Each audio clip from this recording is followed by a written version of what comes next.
Okay, this video is going to be on how to solve exponential equations, and this is by establishing a common base. So we're going to go through some examples quickly and see if we can solve this by making the bases look the same. Exponential functions, or no, exponential equations.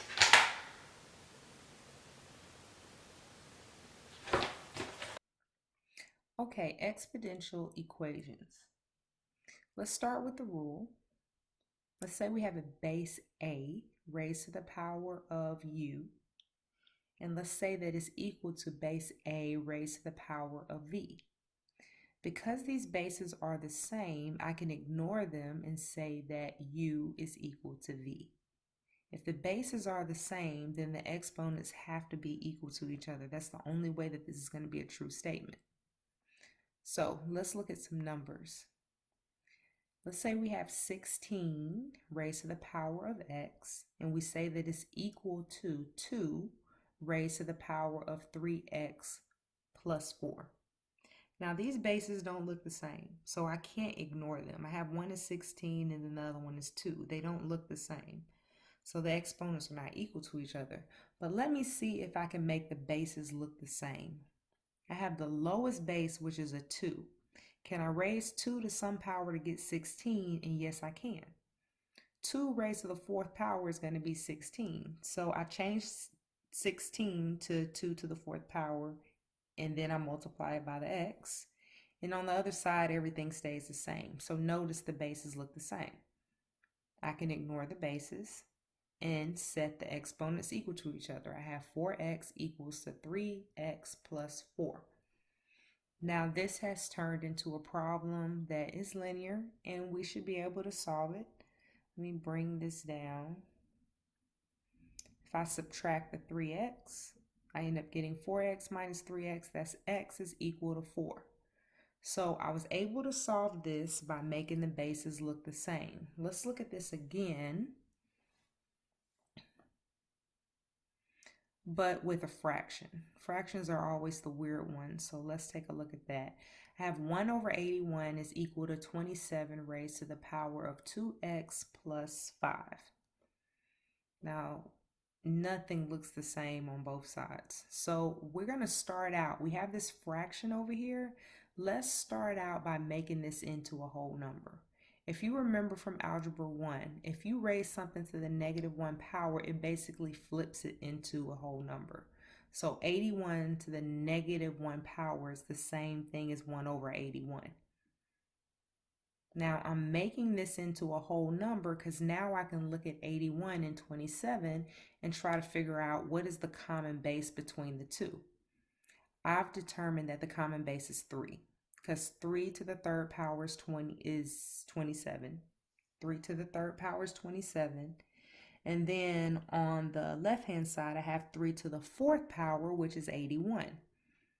So I changed those, keeping the exponents that were already there the same. And notice the bases look the same now. I have 3 and 3. I can ignore the 3. So I have -4. No, not -4x. I have -4 because I have 4 times -1. And then I have 3 times 2x plus 5. So I'm going to distribute. That's 6x plus 15. And then I go through and I try to solve for x. I try to get x on one side by itself. I get -19 is equal to 6x. And then I divide by 6. So my answer is -19 over 6 is equal to x. And this all came from making my base look the same. I had to flip that fraction into a whole number to start out, and then I thought about what the common base is going to be. Now, one more example I want to look at. Let's say I have 5x times 5 to the 3rd power, just making up something here, equals 125 x plus 1. So On the left-hand side, I have this 5x times 5 to the third. If you think for a second, when you have x squared times x to the third, you know that that's going to be x to the fifth.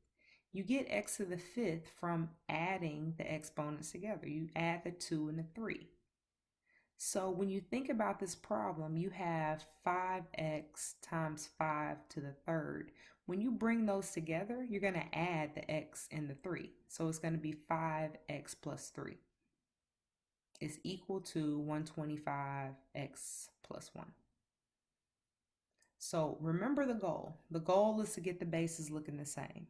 So 5 raised to some power is going to give you 125. That's 5 to the third, and I still keep that exponent that's already there, the x plus 1.